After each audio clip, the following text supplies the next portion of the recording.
Frontier Radio Reading Service now presents a reading of articles and features from the Buffalo News for today, Tuesday, January 20th, 2026.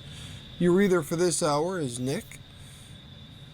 Because of the snowy conditions outside, the offices of the Niagara Frontier Radio Reading Service are closed today.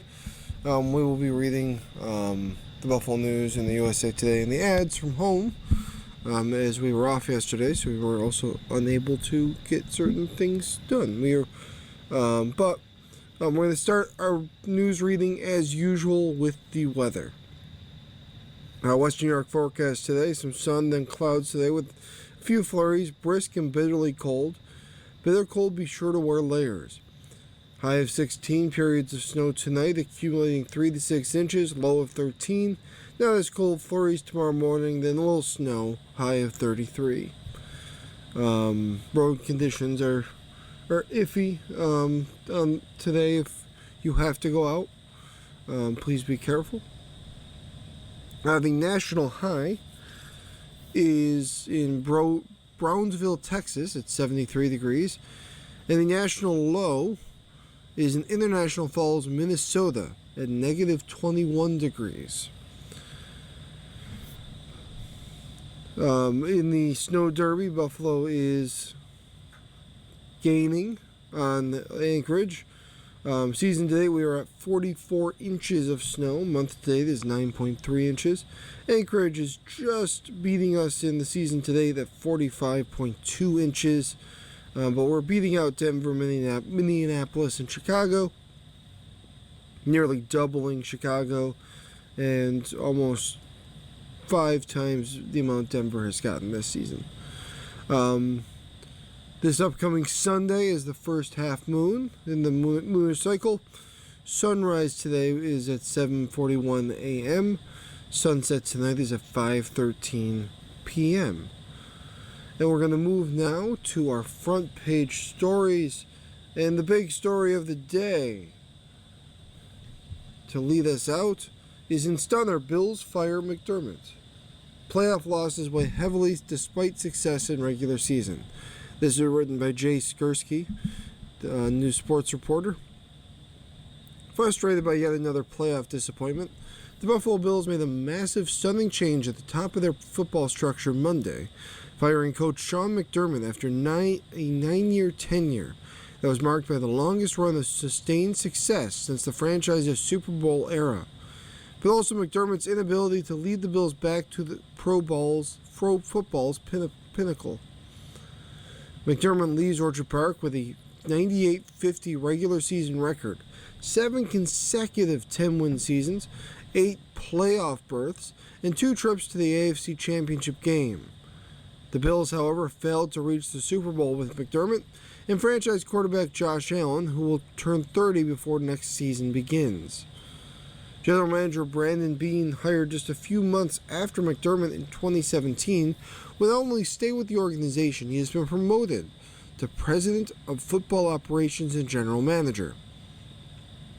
Together with owner Terry Pegula and Chief Operating Officer Peter Gee, Beane will lead the new coaching search. Beane's new role will also include oversight of the coaching staff. Schroth has done an admirable job of leading our football team for the past 9 seasons, Pegula said in a statement released by the team at 10:30 a.m. Monday. But I feel we are in need of a new structure within our leadership to give this organization the best opportunity to take our team to the next level. We owe that to our players and to Bills Mafia. Monday evening, McDermott released a statement thanking the organization and its fans for the past 9 seasons he spent in Buffalo. For nearly a decade, I have had the opportunity to wake up every morning as head coach of the Buffalo Bills, which has truly been a gift. McDermott said, I want to express my sincere gratitude and appreciation to the Pegula family, the Buffalo Bills organization, and the fans for allowing me to live out the dream of being a head coach in the NFL at this incredibly special place.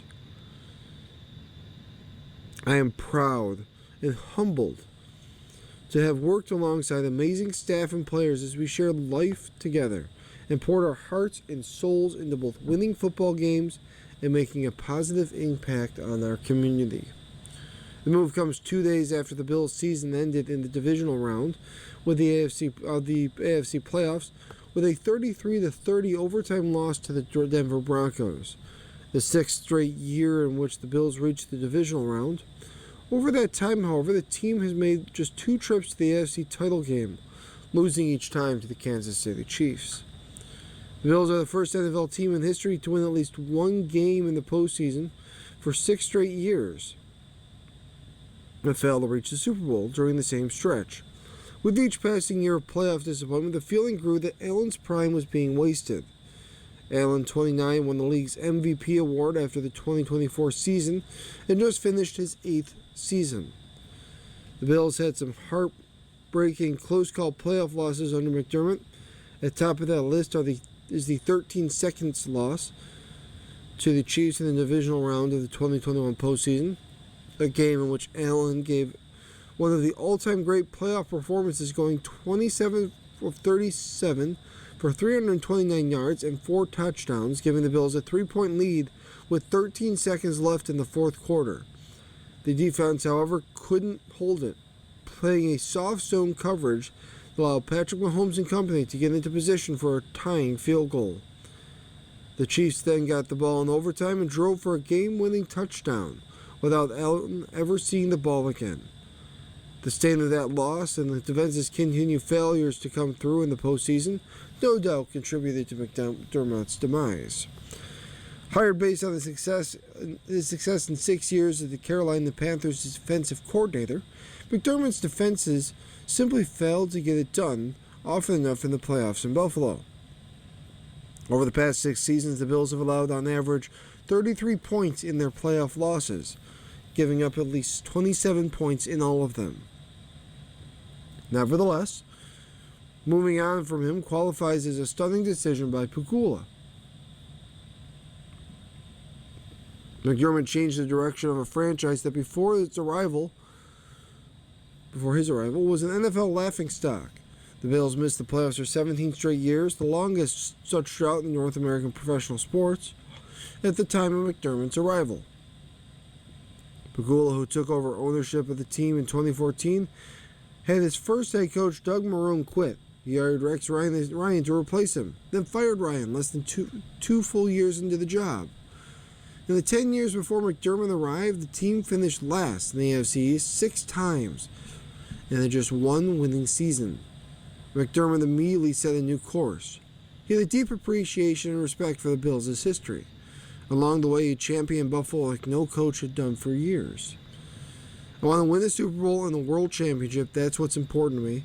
However, what's also important to me, is doing things the right way and giving a community hope that maybe they haven't experienced lately, he said before the start of the 2025 season. One day, even if and when we win the World Championship, those wins and losses are unfortunately sometimes fleeting. What's most important is how you do the job and what you do, and you do your best in the life that you're trying to live. Because I think that impact is more lasting than anything, wins and losses. So I do try and keep things in perspective. And that doesn't mean that at all. That doesn't mean wake up every day with that on my mind. In his statement, McDermott once more expressed his gratitude for the welcoming he and his family received here. This community graciously embraced not only me, but my family, and in some ways helped raise our children for the last 9 years, he said. For that I say thank you to all the teachers, coaches, and friends who we met along the way. The city of good neighbors, we love you. We will always miss Buffalo. McDermott also said in his statement, God gave me and my family an incredible opportunity, one that we will cherish for the rest of our lives, McDermott wrote in his goodbye statement. Yet we know that he has a plan. Thank you for allowing me to serve as your head coach. And we're going to talk a little bit more about the weather. Extended lake effect storm delivers a two-fisted punch. A double-barrel shotgun blast of snowfall from Lakes Erie and Ontario kicked off what forecasters are calling a major long-duration storm Monday, as the region braced for continued high winds, frigid temperatures, and significant accumulations in some areas. The lake effect snow began dropping snow overnight Sunday and Monday morning, and is expected to impact the entire western New York area by the time it is done. The snow will come off both lakes through at least Tuesday night, with bands moving north-south and with varying intensity, according to the National Weather Service, which predicted difficult or near impossible travel conditions at times. It makes the recipe for near whiteout conditions that will make travel treacherous and potentially life-threatening, thanks to gusts of up to 50 miles per hour and roads covered with deep snow, the Weather Service reported. Gusty winds will down tree branches and cause isolated power outages, the service added. The storm's duration, including blowing and drifting snow, is anticipated to extend at least through Wednesday night or Thursday morning, while additional snow late in the week could reach into Saturday. An early forecast map showed that most areas would receive 6 inches or less, but an update from the National Weather Service in the early afternoon on Monday projected total accumulations through Tuesday night of 10 to 20 inches for Niagara, Orleans, Northern Erie, and Genesee counties, with the greatest accumulation in southern Niagara, southwestern Orleans, Northern Erie, and western Genesee. Some parts of the area, including much of southern Erie County, are expected to see close to 2 feet of snow by Thursday morning, according to Erie County, which has classified the storm as major on its winter storm scale. Already, even before the flakes began to fall with any intensity, Buffalo and Erie County had issued travel advisories asking residents to limit travel unless necessary. A brief warning was also issued Monday morning for the Buffalo-Niagara International Airport, while the Skyway was closed starting around noon Monday. A code blue was also declared Monday night. The National Weather Service had issued a winter storm warning for 7 of the region's 8 counties through 4 p.m. on Wednesday, as well as cold weather advisory for Allegheny, Chautauqua, Cattaraugus, and Wyoming counties for Monday night and Tuesday morning through 1 p.m. It also issued gale and heavy freezing spray warnings along both Lake Erie and Lake Ontario, with winds up to 40 knots and waves up to 14 feet. Snowfall rates of 1 to 2 inches per hour are expected Tuesday, continuing a pace that began in some areas on Monday, when the Arctic front passed through the region. Wind chills of 0 to minus 10 degrees were expected through Tuesday evening, creating a risk of frostbite on exposed skin, while gusts could exceed 30 miles per hour on Tuesday and even Wednesday, after reaching nearly 50 miles per hour on Monday. High temperatures Tuesday are expected to reach in the upper single digits to the mid-teens. The lake effect band is expected to cover southern parts of Erie County, most of West Wyoming County, and far northwestern Chautauqua and Cattaraugus counties on Tuesday, according to the Weather Service. The band is expected to oscillate to the north and south within that general area, but will climb back northward into Buffalo toward the Thruway during the day and eventually toward Niagara County and Grand Island in the evening, as the storm weakens to half an inch per hour. The cold weather advisory remains in effect until 1 p.m. on Tuesday. Forecasters predict the storm will dissipate Wednesday morning. However, widespread snow is expected Wednesday and Wednesday night, with another round of lake effect snow expected on Thursday after a cold front passes. That will again produce slippery conditions Wednesday and Wednesday night, as gusty winds with blowing snow lead to difficult travel with snow-covered roads and poor visibility. Once again, the highest probabilities for major accumulation of more than 7 inches, 40 to 60%, will be south of Buffalo in southern Erie County and northern Chautauqua and Cattaraugus counties. Below average temperatures will continue through the weekend, with more lake effect snow possible. A reminder, you're listening to a reading of today's Buffalo News on your Niagara Frontier Radio reading service. The time now is about 15 minutes after the hour. We move now to the editorial for today. Basic necessity. Hochul is right, unaffordable child care costs are holding New Yorkers back. Governor Kathy Hochul has the right idea when she doubles down on delivering affordable child care for New Yorkers. Her State of the Address promise is that every child under 5 will be eligible for child care by 2028 through an expansion of pre-kindergarten programs. Hochul's plan adds another $1.7 billion in the next budget to expand child care, first funding it for children up to age 3 throughout the state before enacting universal pre-kindergarten for 4-year-olds by 2028. Groups such as the Empire State Campaign for Child Care make the case for even more funding that will provide competitive wages for child care educators. The governor's ambitious plan was unveiled last week at the YMCA in Brooklyn, where she was joined by recently elected New York City Mayor Zohran Mamdani, along with the state and city elected officials. She punctuated her remarks with the declaration the cost of child care is too damn high. That determination was echoed in their State of the State speech. Hochul's message resonates with New Yorkers living downstate, upstate, and points in between. Who could disagree? Affordability is at the cornerstone of concerns for families crisscrossing socioeconomic levels. In their State of the State speech, the governor pointed out that child care expenses can average $20,000 a year per family. In other words, families need to earn upwards of $285,000 to afford child care under federal affordability guidelines, according to a book of information released by the governor that expands on the objectives in this speech. As reported by News Albany Bureau Chief Robert Gavin, under Hochul's plan, the state would create a uniform pre-K grant to fund at either $10,000 or the amount of the school district's current aid per pupil. As previously reported, Hochul said the state has had a universal pre-K program in place for a decade. However, it does not mean it is being widely used. Counties outside New York City have not implemented the plan. Hochul, who is facing re-election this year,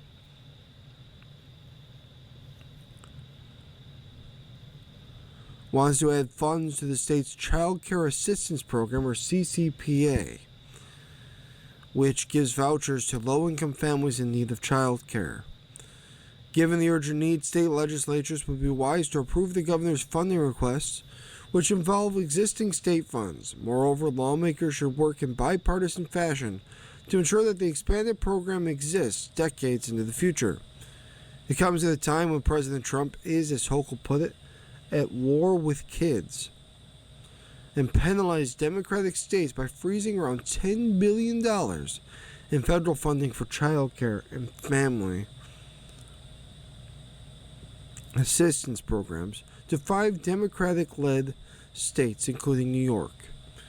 The attempt to freeze billions of dollars in federal funding, which a federal judge has said the president cannot do, stem from allegations of widespread fraud in Minnesota's social service centers. As a mother who had to leave her position as an attorney for then Democrat U.S. Senator Daniel Moynihan at the time when her burgeoning career was at a crucial point to care for her son, Hochul understands the plight of working parents.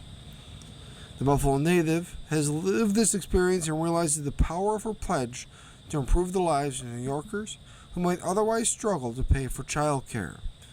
This plan deserves bipartisan support. And we're going to move now to the editorial cartoon. We're going to continue a little bit about sports. Adam Zeigler from the Buffalo News has one about Saturday's game. And in the drawing, you see number 18 for the Bills in the middle of his catch, 21 for the Broncos in the distance, and one of the referees is moving to pull the ball out of number 18's hands as he's going down. As it's titled, Denver wins divisional with an asterisk, but there's a catch.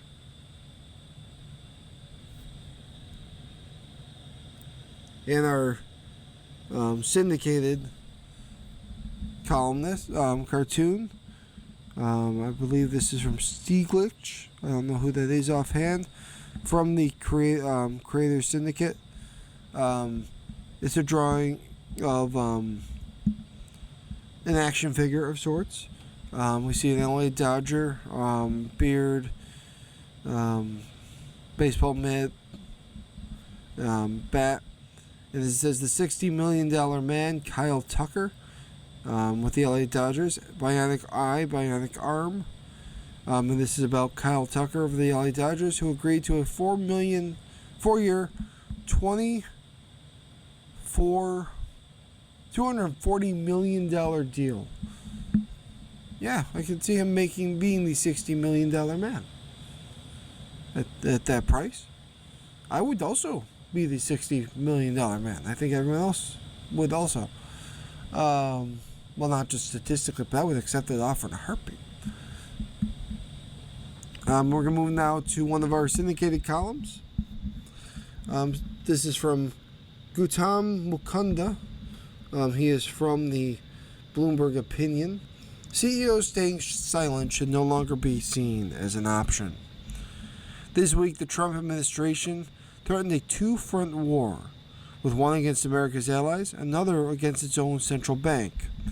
The White House's threats to use force to seize Greenland from Denmark and launch a Justice Department and criminal investigation into Federal Reserve Chair Jerome Powell are profound and needless assaults on two of the most important pillars of American power and prosperity: NATO and central bank independence. The response from corporate America? Deafening silence. The stakes are almost impossible to overstate. Using force against the territory of a NATO ally would likely make massive economic retaliation by the rest of the alliance against the U.S. Inevitably, that could range from expelling American military forces from Europe, to dumping European holdings of U.S. treasuries, to barring American companies, particularly those seen as close to the administration, from European markets. Meanwhile, turning the Fed into a tool of presidential politics will expose the U.S. economy to the kind of inflationary pressures that have crippled countries such as Turkey and Venezuela. These moves are not, like tariffs, the massive cuts to scientific research, or the daily turmoil surrounding the White House. Something that can simply be absorbed as a cost of doing business and offset against tax cuts. The chaos is no longer just hanging over the system, it's coming for the system. The distinction is key. Business leaders can look at tariffs or funding cuts to science and technology and conclude that, while harmful, they mattered only at margins or were temporary until a new administration comes to power and reverses course. For the next few years, the U.S. still would remain the best place to invest, and if necessary, offering a tribute as a way to curry favor with the Oval Office and fix the problem would be a viable option, as Apple and Rolex demonstrated. Plus, tax cuts meant that even if business suffered, their personal balance sheets might still improve. So even business leaders who aren't true believers could ask, why risk alienating that famously vindictive, most powerful person in the world and his army of supporters, when doing so would accomplish little, if anything? In other words, silence is rational. As long as the system is not meaningfully threatened, keeping your head down is the easiest and safest choice. But that's not where we are anymore. Destroying NATO and the alliance that every company that sells outside the U.S. depends on, from within America's global position, would collapse over days. Destroying the Fed's independence and inflation would return and foreign capital flee. There would be immediate catastrophes of world-changing scale. Or that's how they have it written. You can see a loyal Republican and still believe that dismantling stable capital markets or rupturing America's relationship with Europe is so dangerous that it demands public opposition. There is a difference between holding power and existing exercising leadership that leaves a legacy. Leaders are judged by what they do when a system is under threat. Winston Churchill's career was riddled with failure, from Gallipoli to a disastrous India policy to a stint as Chancellor of the Exchequer, so damaging it inspired John Maynard Keynes to write The Economic Consequences of Mr. Churchill. Yet none of that defines him. What matters to is his lonely stand against Adolf Hitler in the 1930s and above all, his resolve in May 1940 when the survival of the system was at stake. Churchill acted and saved the world. Those are the moments by which leaders are remembered. Business leaders who have told themselves they are uninterested or above politics need to now understand that whatever their preferences, politics is coming for them. Leadership would mean clear public statements drawing red lines around NATO and the Fed, backed by the withdrawal of campaign donations from anyone who supports an assault on either institution and willingness to support politicians who oppose the attacks.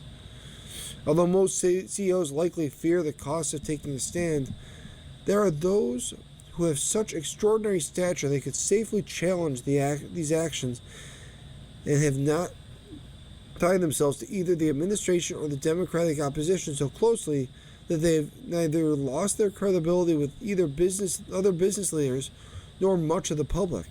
For example, Ken Griffin will never be dislodged from Citadel and say that Nadella will lead Microsoft for as long as he chooses. There are others. The institutions that made them among the wealthiest, most powerful, and most respected leaders in recent history are now under threat. If they lead, others who are less secure can and will follow. Business associations such as the U.S. Chamber of Commerce and the CEO Roundtable could help coordinate action, ensuring that the full weight of the business community is felt. The U.S. has faced existential crises before. Surviving many of them required a patriotism and public service of business leaders. During both world wars, business leaders happily devoted both their personal time and their company's resources to the war effort, while paying marginal tax rates well over 90%. Every generation of business leaders likes to imagine that in such a moment, they would have done the same. This is such a moment. It is one created not by a historical accident or existential threat, but by the whims of a single person. Business leaders, for their own good, for the good of the world, for the sake of their legacies, have been silent long enough. If they wait any longer, it may well be too late. Again, this is written by Gautam Mukunda. It is from Bloomberg Opinion. A reminder, you're listening to a reading of today's Buffalo News on your Niagara Frontier Radio reading service. The time now is about 28 minutes after the hour, and we move on to another syndicated column. This is written by Jonah Goldberg of the Tribune Content Agency. It is true, Trump would rather be feared than be honorable. A famous and successful investor told me a decade ago that integrity lowers the cost of capital. We are talking about Donald Trump, and this Wall Street wizard was explaining why then candidate Trump had so much trouble borrowing money from domestic capital markets. His point was that the people who knew Trump best had been screwed, cheated, or misled by him so many times, they didn't think he was a good credit risk. If you're honest and straightforward in business, my friend explained, you earn trust that has real value. I think about that point often, never more so in the last few weeks. And all the debates about foreign policy where people throw around terms such as realism, internationalism, isolationism, nationalism, this ism and that ism, one word tends to draw eye rolls from ideologues. Honor, specifically national honor. President Trump and many of his admirers believe he's restoring America's reputation on the world stage. Trump often says that we've never been more respected. It's never clear what he bases this on, aside from foreign leaders purportedly tell him in private. Public opinion surveys are at best a mixed bag. The deeper confusion is what he means by respect. For the way Trump talks about geopolitics, it's clear he equates respect with the Machiavellian mix of fear, strength, or power. That is one definition. For instance, many people respect China as an economic and military power, but such respect is not synonymous with admiration. Everyone respects North Korea as a nuclear power, but few admire the hermit-filled kingdom in any other way. What's missing is the concept of honor. One of the great critiques of the idea of that economics is everything is that we are all mere homo economists, maximizing income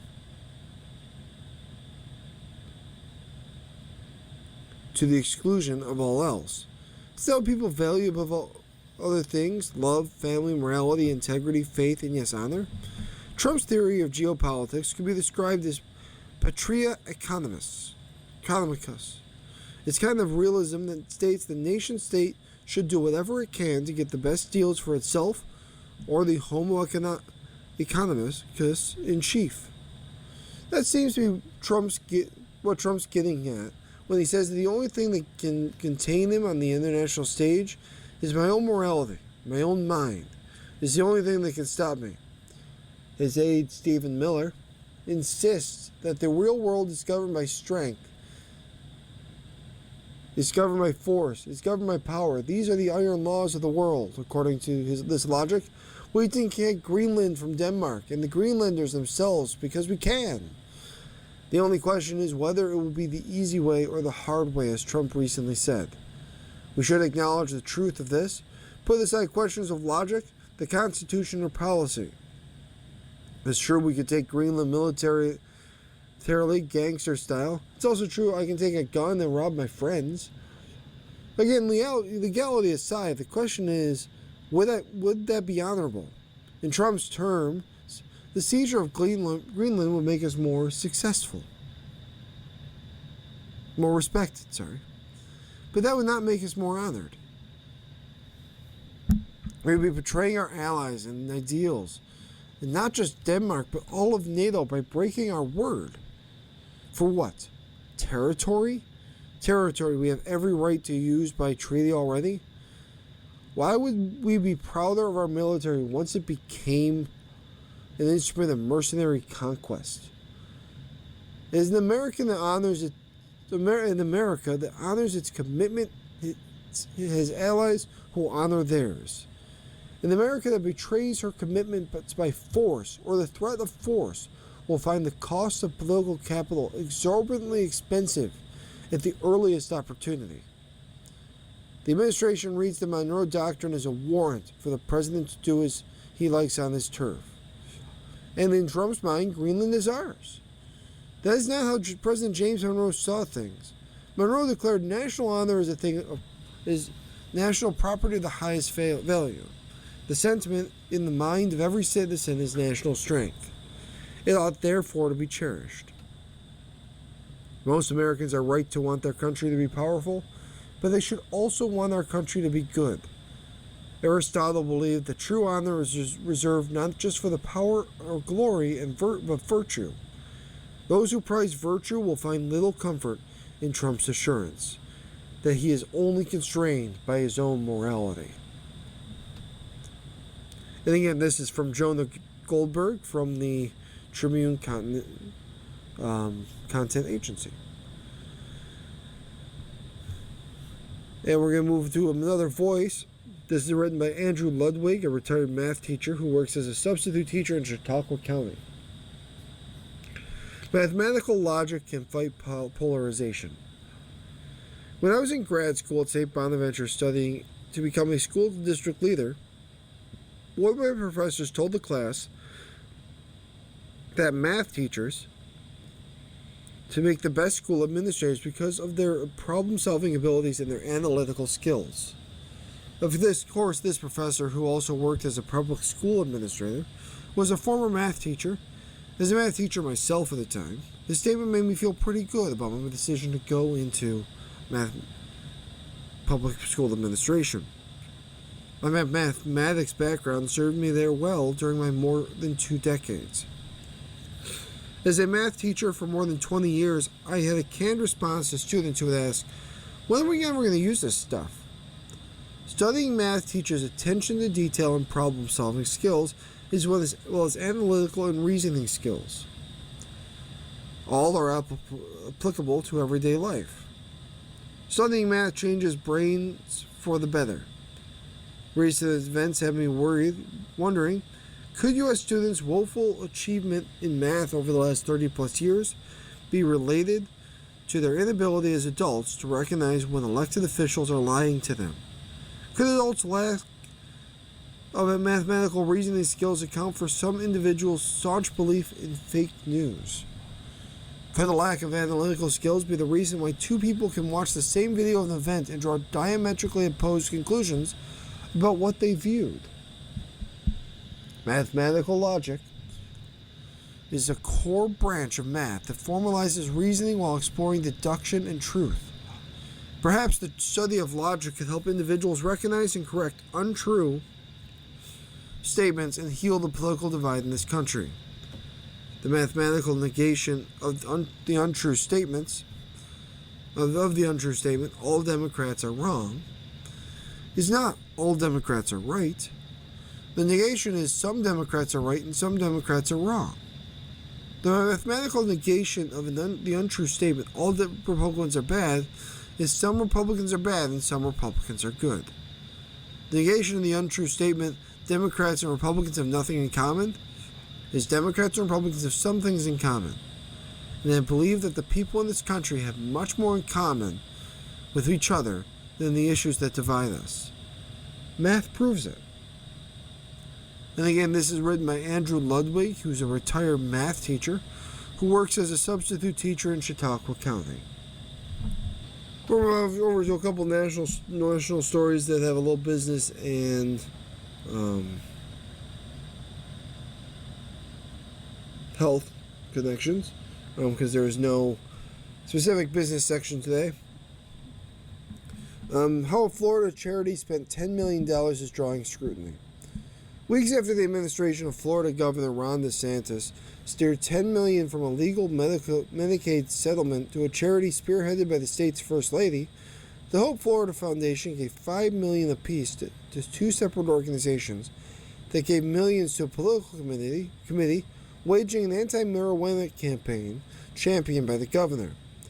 The payments laid out in campaign finance records and documents released to the Miami Herald, Tampa Bay Times by the foundation on Friday raises questions about whether the DeSantis administration diverted Medicaid dollars through Casey DeSantis' key initiative to a political campaign. The $10 million deriving from a settlement with Centene, the state's largest Medicaid contractor, was put evenly between Secure Florida's Future, run by the Florida Chamber of Commerce, and Save Our Society from Drugs, a drug prevention nonprofit. The committees sent $8.5 million to that October to keep Florida clean, a political committee controlled by Ron DeSantis' then chief of staff, James Uthmeier. The committee was created to defeat Amendment 3, the failed ballot initiative that tried to legalize recreational marijuana. The settlement with Centene, which some Florida Republicans have said may have been illegal, was signed September 27th. The grant proposal from Secure Florida's Future and Save Our Society from Drugs were submitted by the Hope Florida Foundation on October 13th and October 18th, respectively. The $5 million payments from the foundation to those organizations were made that same month, according to an attorney representing the charity. Campaign finance records show that between October and December, Keep Florida Clean diverted $10.5 million to the Republican Party of Florida, which campaigned against Amendment 3. Another $1.1 million went from the committee to the Florida Freedom Fund, which is controlled by Ron DeSantis. Uthmeier is also chairperson of the Florida Freedom Fund. It's not clear how much of the $10 million Centene paid to Hope Florida Foundation ended up back in the bank accounts of either the Republican Party of Florida or the Florida Freedom Fund. It is difficult, if not impossible, to track how dollars are spent as they move between political committees. The flow of money from the charity to big dollar contributors to the governor's political causes is already stirring debate in Florida's capital, where House Republicans are digging into how the DeSantis administration is spending public money. Republicans have said the administration may have broken the law by steering millions of dollars to the Hope Florida Foundation from Centene, which entered into talks with the Agency for Healthcare Administration after it was overpaid for Medicaid services. DeSantis said the $67 million settlement, of which $10 million went to the charity, was 100% appropriate and part of a good deal the state negotiated with Centene. State Representative Alex Andrade, a Pensacola Republican, who has been looking into the funding and operations of Hope Florida and its charity, said in a statement Friday that the use of the $10 million looks like criminal fraud by some of those involved. The question I now have are, what did Governor DeSantis know? What did James Uthmeier know? And who on earth thought this was legal, moral, or ethical? He said. Florida House Republicans on Friday sent letters to the DeSantis administration demanding text messages and other records about the variety of state programs, including Hope Florida and its foundation. Speaker Daniel Perez of Miami Republican said on former Republican U.S. Representative Matt Gaetz' show Friday night that the digging continues. The foundation has not turned over records about its structure, ethics, or oversight, documents that are required under state law. I think people are interested in knowing where their money went, and how it got there, why it got there, and how it was used, Perez said. Jeff Aaron, who became a lawyer for the Hope Florida Foundation this month, said the money paid to the foundation by Centene was not sent by political committees. I remain confident nothing was illegal, and it's not a political organization, he said of Secure Florida's Future, the organization overseen by the Florida Chamber of Commerce. His spokesperson for DeSantis referred comment to his political committee. His spokesman for DeSantis' Florida Freedom Fund said it was absolutely false that any of the $10 million ended up in the governor's political committee or the effort to fight Amendment 3. A spokesperson for Centene said the company had no part in or knowledge of any decision by the Hope Florida Foundation regarding the subsequent use of any foundation funds. The spokesperson said its donation to the foundation was directed by the Agency for Healthcare Administration and approved by the Attorney General's office. The spokesperson for Uthmeier, whom DeSantis appointed Attorney General this year, did not immediately respond to a request for comment. Hope Florida is the First Lady's signature political initiative aiming to get Floridians off government assistance, including Medicaid, by connecting people who's receiving government benefits with churches and nonprofits. The Hope Florida Foundation is a charity created to financially help the Department of Children and Families carry out the program. The foundation sent the $5 million payments to the two dark money 501c4 organizations after they submitted grant proposals. If the money did go to political causes, the contributions could jeopardize the Hope Florida Foundation's nonprofit status. And nutrition experts are wary of new dietary guidelines. Protein just got a big boost from U.S. health officials. The latest federal dietary guidelines tell Americans to prioritize protein foods at every meal and advise increasing daily intake up to double the amount of previous recommendations. We are ending the war on protein, Health Secretary Robert F. Kennedy Jr. said in a White House post on social media. The guidance, including a new food pyramid, emphasizes red meat, whole milk, and other animal sources of protein, while downplaying plant-based offerings. Top nutrition experts question the protein push, saying Americans already consume more protein than they need. There's no new evidence that people need to drastically ramp up consumption. For many people, eating much more protein could lead to more fat and more causes of diabetes, they say. If you're actively building muscle with strength or resistance training, more protein can help, said Dr. Darush Muzaffarin, the Tufts University nutrition expert. Otherwise, you're getting enough. Others worry that the dietary advice will accelerate the trend of companies encouraging Americans to embrace extra protein in foods, including bars, cereals, and snacks, even water. Sales of protein-enriched packaged food will increase at a time when one of the main messages is to eat real food, eat whole foods, said Christopher Gardner, a nutrition expert at Stanford University. I think they're going to confuse the public in a big way. Here's what you need to know about the new protein recommendations. Protein is a macronutrient that is in every cell in the human body. It's vital for growth and repair to the muscle, bone, skin, hair, and other organs and tissues. It's made of building blocks called amino acids, including some that the body doesn't make and must come from food. For decades, the U.S. dietary guidelines and other sources have recommended that people consume 0.8 grams of protein per kilogram of body weight each day, or about 54 grams daily for a 150-pound person.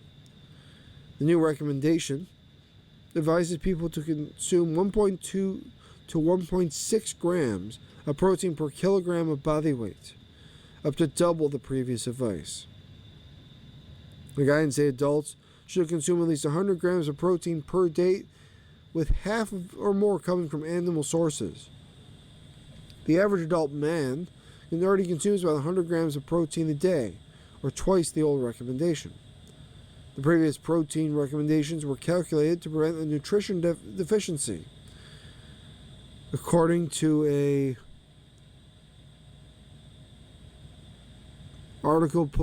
scientific review published with the new dietary guidelines, it represents the lowest intake that maintains the equilibrium in most healthy adults that do not reflect the intake required to maintain optimal muscle mass or metabolic function under all conditions, the review said. The new document relies on evidence from 30 studies that looked at the effects of high-protein diets on weight management and nutrition adequacy. It concludes that protein intakes well above the previous guidance are safe and compatible with good health.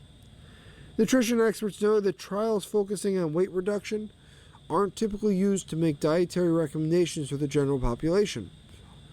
In a new article published in the Journal of the American Medical Association, Muzaffarin said there is little evidence outside the use for strength or resistance training that higher protein builds muscle and provides other health benefits. In fact, excess dietary protein can be converted to fat by the liver, Muzaffarin said. That can increase the risk of the development of dangerous fat in the abdomen that surrounds vital organs and boost the risks of diabetes, he added. Other nutrition experts said the recommendation to eat more protein could be useful if it helps achieve another key goal in the new guidelines: encouraging people to eat more whole foods and fewer highly processed foods, such as packaged snacks and cookies. The main problem with the food supply is the processed carbohydrates, said Dr. David Ludwig, an endocrinologist and researcher at the Boston Children's Hospital. But that will be a tall order for customers faced with a slew of processed packaged pastries, cereals, and salty snacks imbued with the halo of added protein. I think the American public's going to go buy more junk food, Gardner said. As part of our newspaper reading, we now present the reading of the day's death listings. If you need further information on any of these names, call us at 716-821-5555. Again, that's 716-821-5555. A quick note, there is no death listings in the Tuesday edition of the Buffalo News. There's no obits at all, not even national obits. Because of this and because we were closed on Monday, I'll just quickly touch on the listings that were in the Monday paper, just so you at least have that information. There's two national obits. Rocco Comiso, who was 76, he was a soccer club owner and media executive. He was the outspoken owner of the Italian soccer club Fiorentina and chairman of New York-based Mediacom Communications. And then we have Kiana Underwood, who is 33. She was a former child star on Nickelodeon shows. She was on such shows as All of That, over 7 episodes in 2005. Between 1999 and 2004, she voiced a character on the Nick Jr. show Little Bill. She also spent a year on the first national tour of Hairspray. If you need further information on either of these names, give us a call. Number is 716-821-5555. Again, that's 716-821-5555.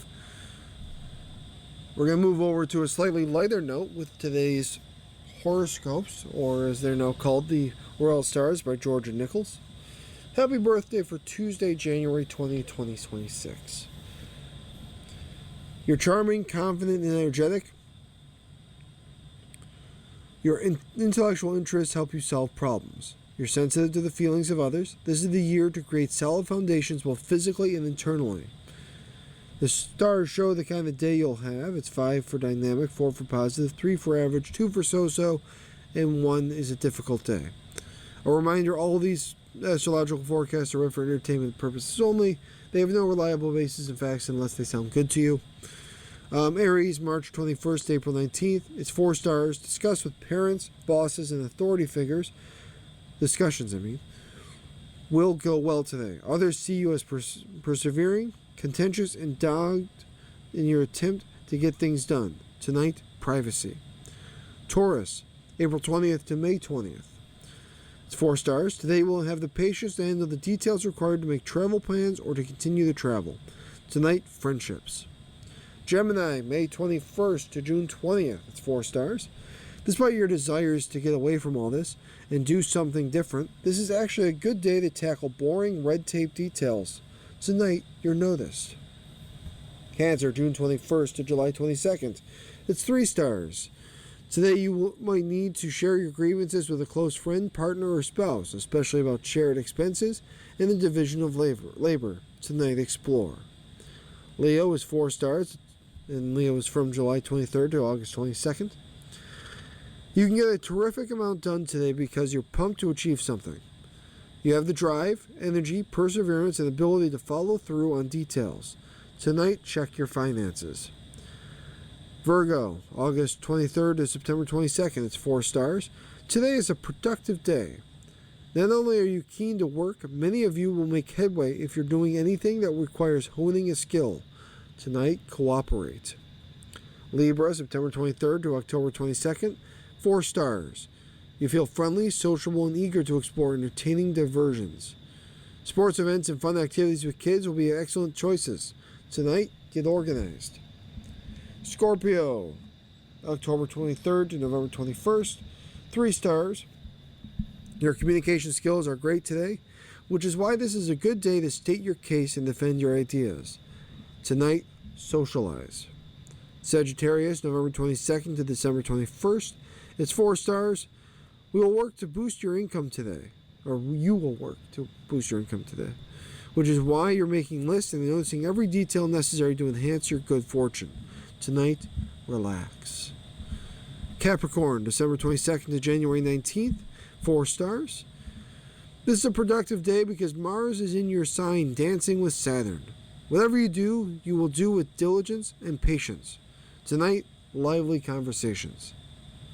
Aquarius, it's 3 stars. It's also from January 20th to February 18th. Today is a strong time with the sun. Mercury, Venus, and the moon in your sign. Tonight, check your possessions. In Pisces, February 19th to March 20th. It's 4 stars.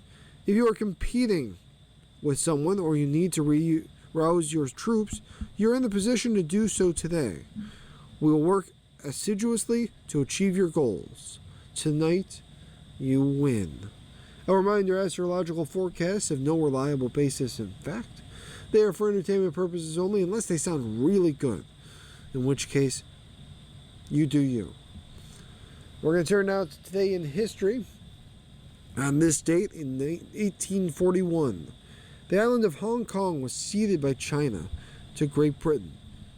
It returned to Chinese control in July of 1997. In 1936, Britain's King George V died after his physician injected the mortally ill monarch with morphine and cocaine to hasten his death. The king was succeeded by his eldest son, Edward VIII, who abdicated his throne 11 months later to marry American divorcee Wallis Simpson. In 1937, President Franklin Delano Roosevelt was sworn in for a second of his 4 terms as president, becoming the chief executive to be inaugurated on the first chief executive to be inaugurated on January 20th. Prior to the adoption of the 20th Amendment in 1933, presidential terms began on March 4th. In 1961, in his inaugural address, President John F. Kennedy urged Americans, ask not what your country can do for you, ask what you can do for your country. In 1986, the United States observed the first federal holiday in honor of the civil rights leader Martin Luther King Jr. In 2009, Democrat Barack Obama was sworn in as the first black president of the United States. And in 2011, authorities orchestrated one of the biggest mafia takedowns in FBI history, charging 127 suspected mobsters and associates in the Northeast with murders, extortion, and other crimes spanning decades. And we're just going to move over to the political notebook just to end the hour, as we are getting near the end of the day, end of this hour. From the District of Columbia, Trump ties Greenland stance to Nobel snub. President Trump linked his aggressive stance on Greenland to last year's decision not to award him the Nobel Peace Prize, telling Norway's Prime Minister that he no longer felt an obligation to think purely of peace in a text message released on Monday. Trump's message to Jonas Gahr Store appears to ratchet up a standoff between Washington and its closest allies over its threats to take over Greenland, a self-governing territory of NATO member Denmark. On Saturday, Trump announced a 10% import tax starting in February on goods from 8 nations that have rallied around Denmark and Greenland, including Norway. Those countries issued a forceful rebuke. Many longtime allies of the U.S. remained resolute that Greenland was not for sale, but encouraged Washington to discuss solutions. In a statement on social media, the European Union's foreign policy chief Kaja Kallas said the bloc had no interest to pick a fight, but would hold our ground. Asked whether Trump could invade Greenland, Danish Foreign Minister Lars Løkke Rasmussen said on Monday that you can't leave anything out until the president himself has decided to leave anything out. British Prime Minister Keir Starmer also sought to de-escalate tensions on Monday. I think this can be resolved and should be resolved through calm discussion, he said. Greenland Prime Minister Jens Frederik Nielsen said in a Facebook post Monday that the tariff threats would not change their stance. We will not be pressured, he wrote. Trump sent a message to Gahr Store released by the Norwegian government, read in part, considering your country decided not to give you the Nobel Peace Prize for having stopped 8 wars plus, I no longer feel an obligation to think purely of peace, although it will always be predominant, but can now think about what is good and proper for the United States of America. The world is not secure unless we have total and complete control of Greenland. You're listening to a reading of articles from the Buffalo News for today, January 20th, 2026, on your Niagara Frontier Radio Reading Service. We'll return for more readings after this short break. Your reader for this hour has been Nick. Thanks for listening.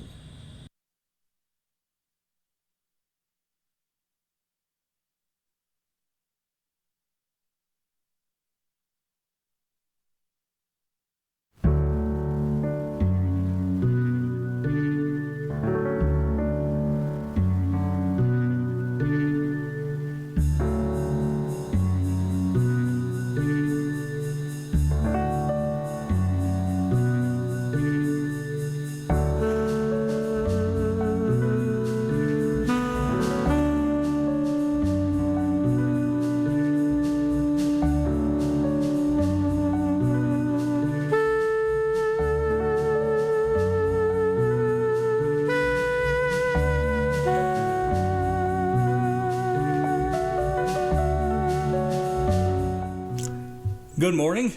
I'm Chuck Stevens. Hope you're all staying warm this morning and out of the snow. This is the January 20th edition of the Buffalo News.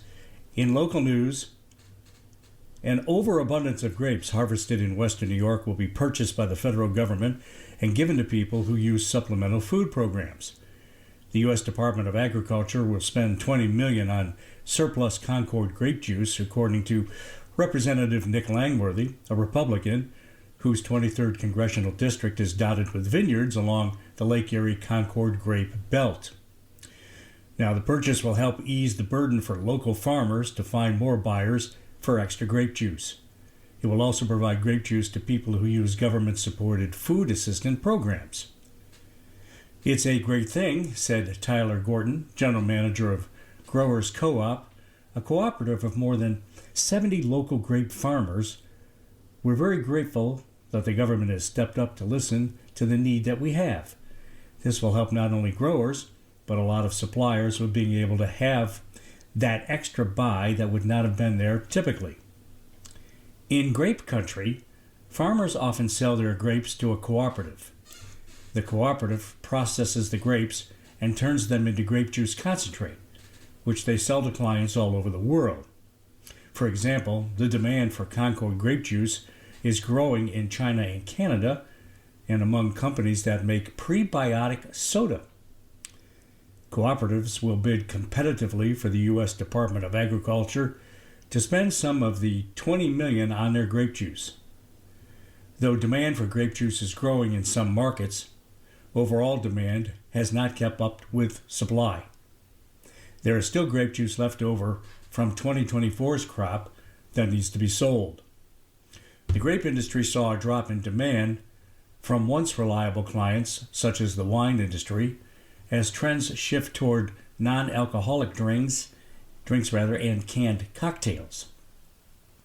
Grape industry leaders have been exploring new markets and creating grape products to try and increase demand. Meanwhile, within the past decade, New York State has paid farmers to remove grapevines and also encouraged and rewarded innovation within the industry.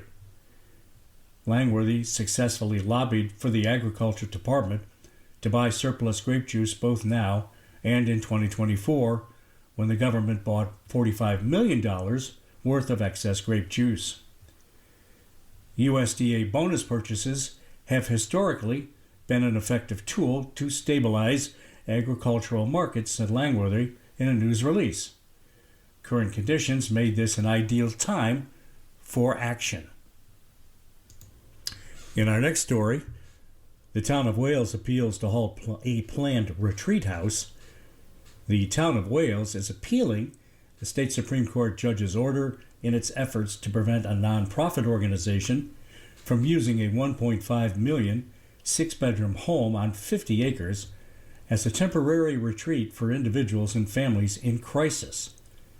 State Supreme Court Judge Catherine Nugent Panepinto decided last month in favor of Niagara Semper Fidelis, the nonprofit organization that sued the town after being blocked in getting a tax exemption and a variance for that property.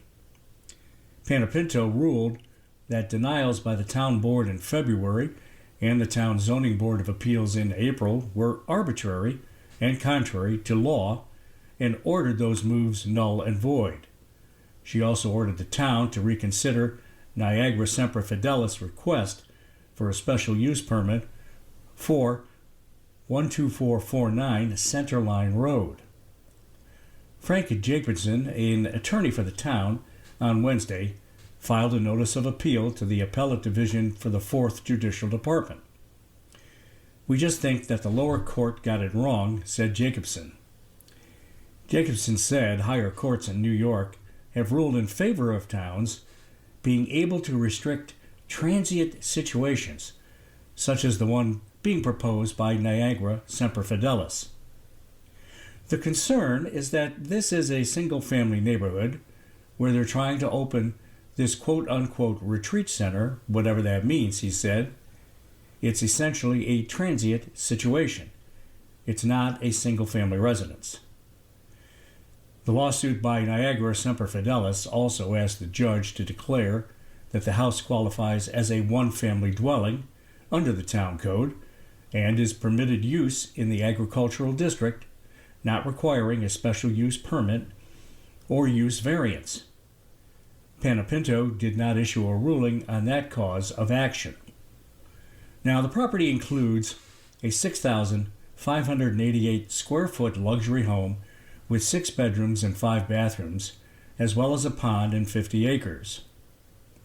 The Reverend Jacek P. Mazer and Niagara Semper Fidelis bought the property in 2023, raising eyebrows in the small rural community that is located southeast of East Aurora, about 25 miles from downtown Buffalo. Mazer is a Buffalo Catholic diocese priest from Poland who ministers at parishes in Buffalo and is president of Niagara Semper Fidelis, which formed in 2018 to build and sustain healthy communities and to enhance productivity and quality of life according to its federal tax filings. The diocese, which is in Chapter 11 bankruptcy, is not involved with Niagara Semper Fidelis. Niagara Semper Fidelis also bought a single-family home on a 118-acre horse farm in Steuben County in 2023 for $749,000, according to public records. The town of Tuscarora did not require the nonprofit organization to apply for a special use permit or use variance when it requested a property tax exemption to use the property as a retreat center for people or families seeking refuge and spiritual and emotional support. At a public hearing in 2025, Mazer said he envisioned potentially using the Centerline Road property as a temporary getaway for women and children dealing with domestic abuse. Some residents voiced concerns about the loss of $27,000 in property taxes to the town and whether its use as a temporary residence would change the character of the neighborhood. Attorneys for Mazer and Niagara Semper Fidelis argued the town's opposition was rooted in fear, stigma, and hostility towards outsiders, and variance denial was illegal. Our next local story from the Buffalo News: medical debt to be erased for 1,300 in the southern tier. Nearly 1,300 families in Allegheny County with medical debt are about to get good news in the mail. The Allegheny County Area Foundation on Friday announced it donated $10,000 to the nonprofit Undo Medical Debt, which will purchase and eliminate more than $1.4 million in medical debt for 1,298 families in Allegheny County.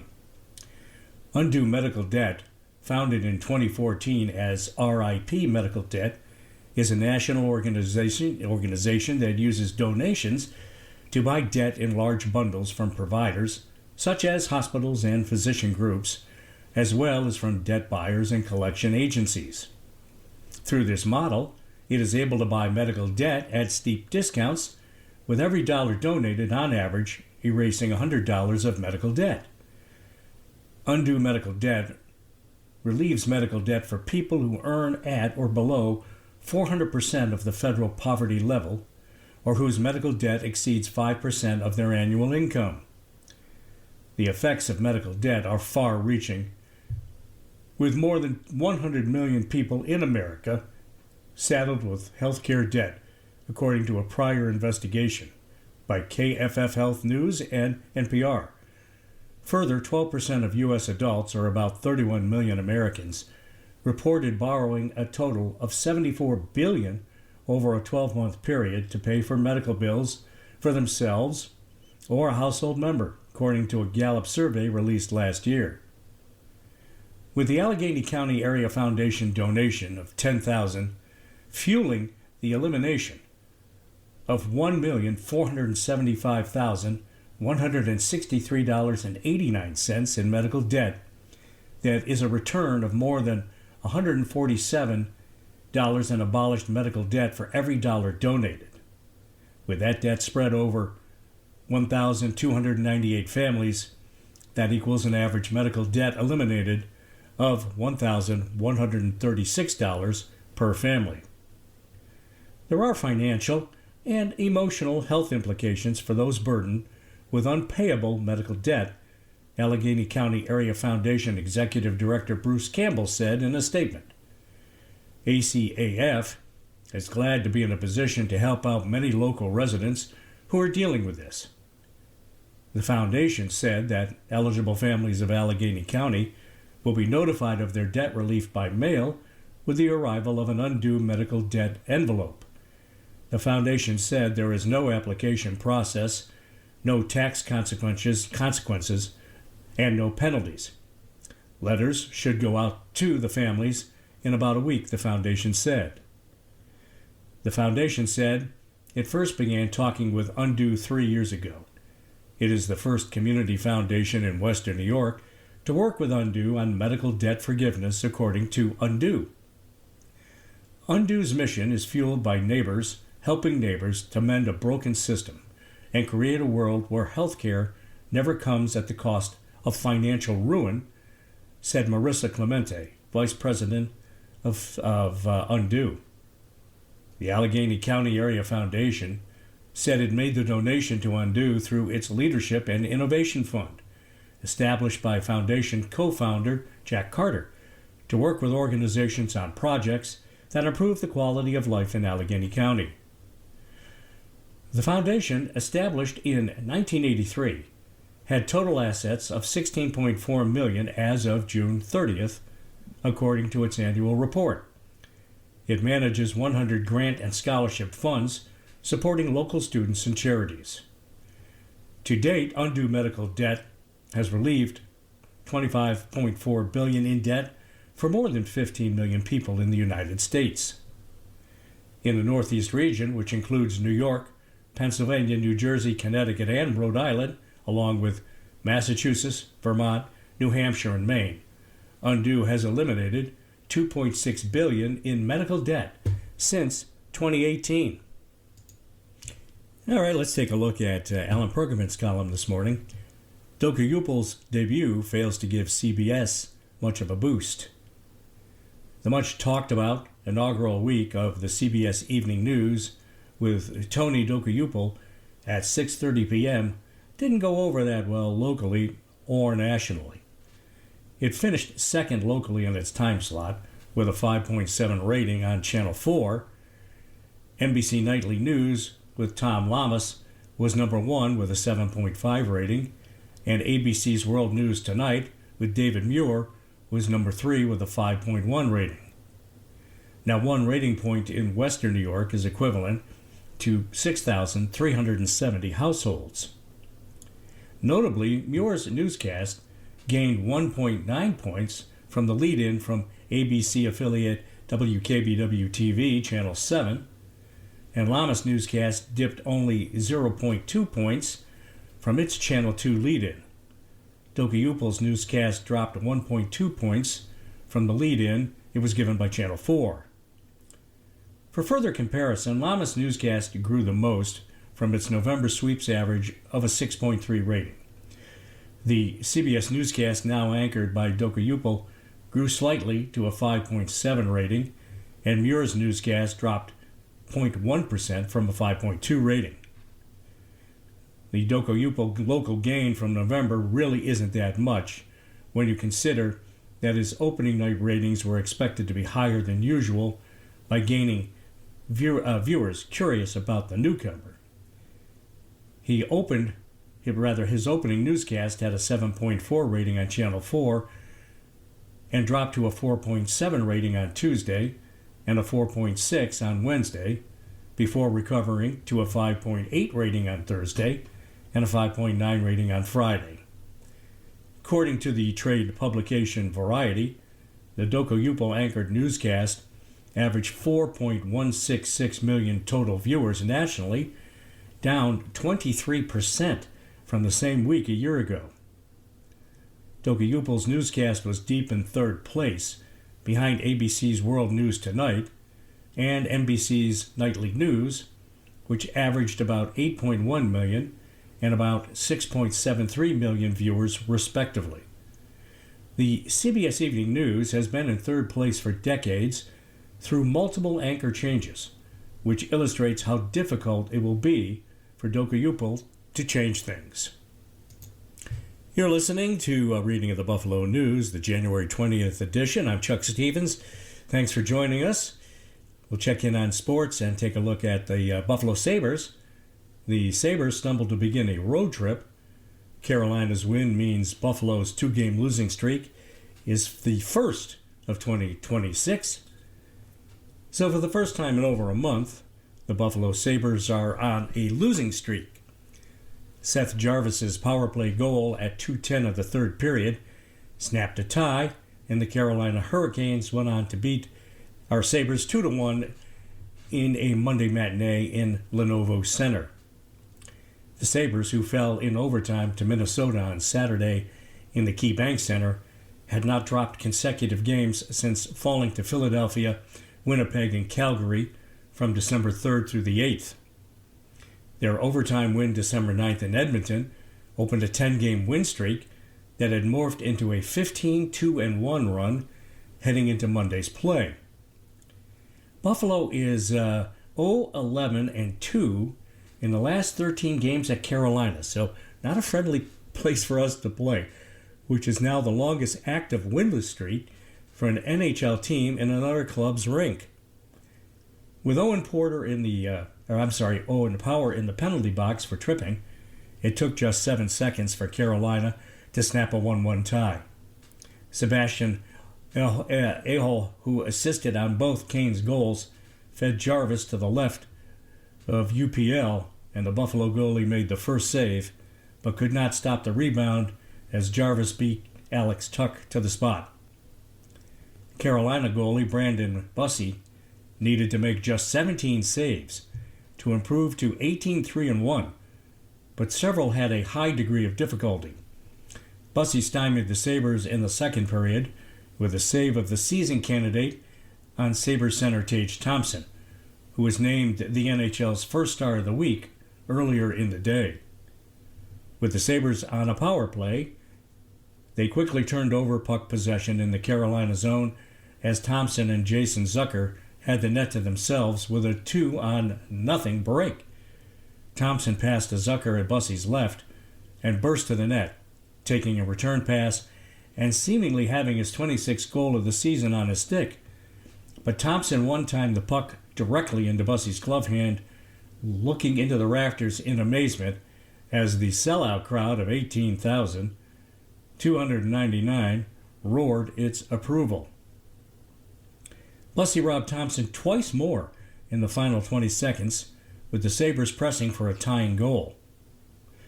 Carolina had a 13-3 advantage in shots on goal in an opening 20 minutes that saw the Sabres fail to get a single shot from their forwards. Buffalo took a 1-0 lead at the 1:33 mark as Rasmus Dahlin burned Bussi with a snapshot from the right circle, and Carolina tied it at 7:04 with Andrei Zvenchkov pushed off on Matthias Samuelsson to create space and tapped home a pass. Thompson, who notched his 9th career hat trick as part of a 5-point Thursday against Montreal, has been named the NHL's first star of the week for the period ending Sunday. Also honored by the league Monday as second star was Nashville defenseman Roman Josi, while the third star was Utah goalie Karel Vajemka Thompson from Team USA, Josi from Team Switzerland, and Vajemka from the Czech team are all slated to play in next month's Winter Olympics in Italy. Thompson led the league in scoring for the week. With 9 points in 4 games, he had 3 goals and 6 assists, as the Sabres went 2-1-1. His signature game against the Habs included his 200th NHL goal. Although center Josh Norris is being gauged as week to week with suffering a rib injury last week, Coach Lindy Ruff said prior to the game that the Sabres are not pondering a shutdown of Norris and that he might be back at some point on this road trip. This can turn around in a day or two, Ruff said prior to the game. He could call us Tuesday or Wednesday and say, "I'm doing pretty good here," and join us for the end of the road trip. so I wouldn't rule him out for later in the week. Goalie Alex Lyon, who suffered a leg injury December 29th in St. Louis, was activated from injured reserve and served as the backup goalie. The Sabres are thus back to 3 netminders on their roster. So what's next? Well, the Sabres hit the road immediately after the game, heading to Nashville, where they will meet the Predators at 8 p.m. Tuesday in the Bridgestone Arena. Lyon would seem to be in line to return to the lineup. Well, if you're like me and you're still reeling from the Buffalo Bills playoff loss, and then follow that with the news that Coach McDermott was relieved of his duties, Terry Pegula is putting his faith in Brandon Beane. In a statement regarding his firing of Coach Sean McDermott, Pegula, the team owner, also broke some additional news. Beane is getting a promotion. Beane will continue to serve as general manager, but he will additionally take on the role of president of football operations. Brandon will now oversee all facets of our football operation, including the oversight of our coaching staff, Pegula said in a statement. I have full faith in and have witnessed Brandon's outstanding leadership style and have confidence in his abilities to lead our organization.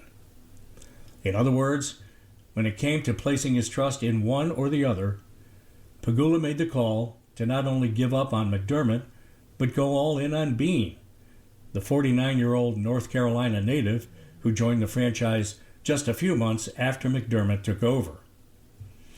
Now, this new structure is a deviation from the previous dynamic in which McDermott and Beane each reported individually to Pegula.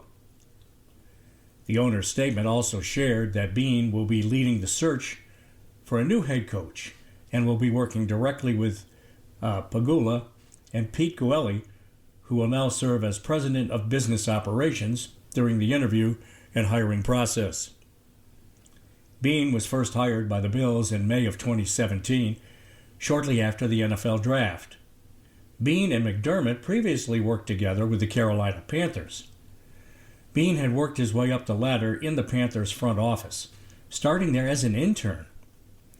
He worked in the personnel department from 1998 to 2007, was promoted to director of football operations from 2008 to 2014, and was named assistant general manager in 2015.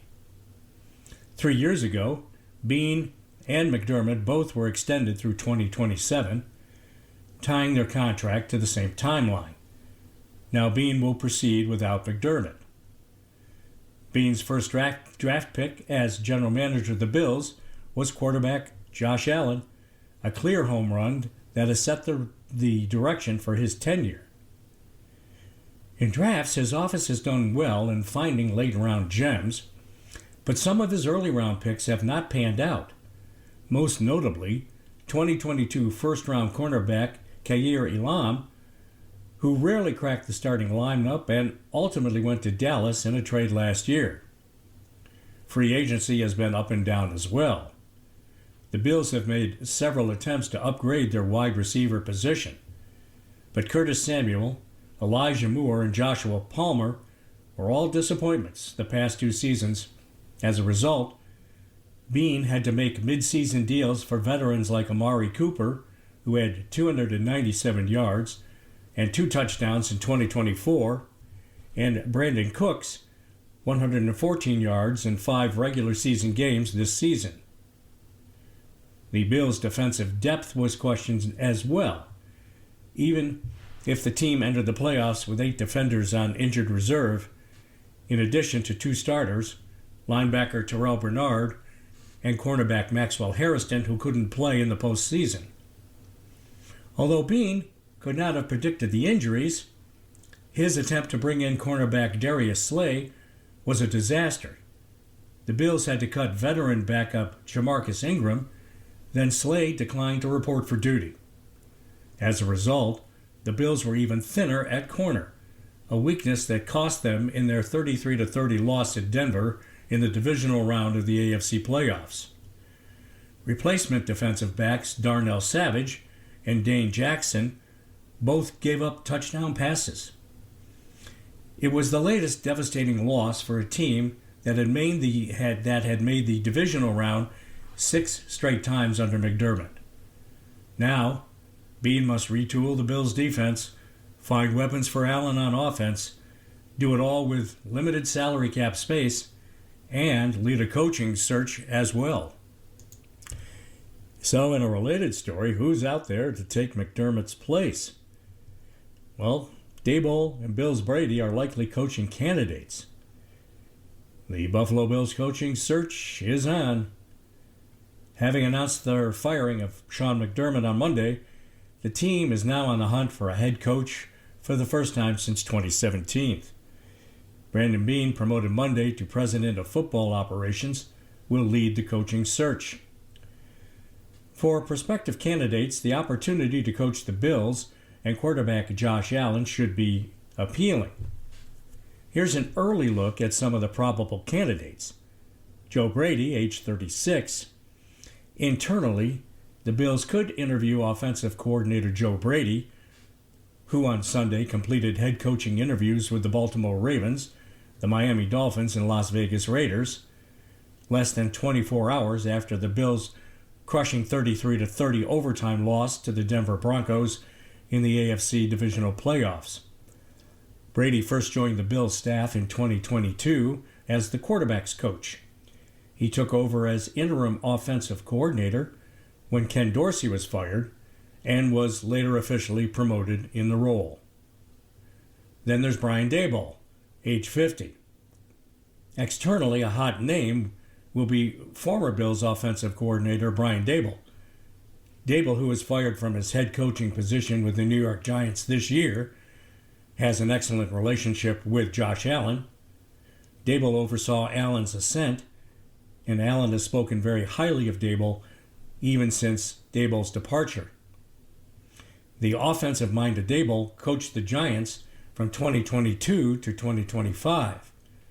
He was the AP's Coach of the Year in his first season, but overall he compiled a 20-40-1 record in his time there. Daboll, age 50, grew up in Western New York and has affection for the area. Clint Kubiak, age 38.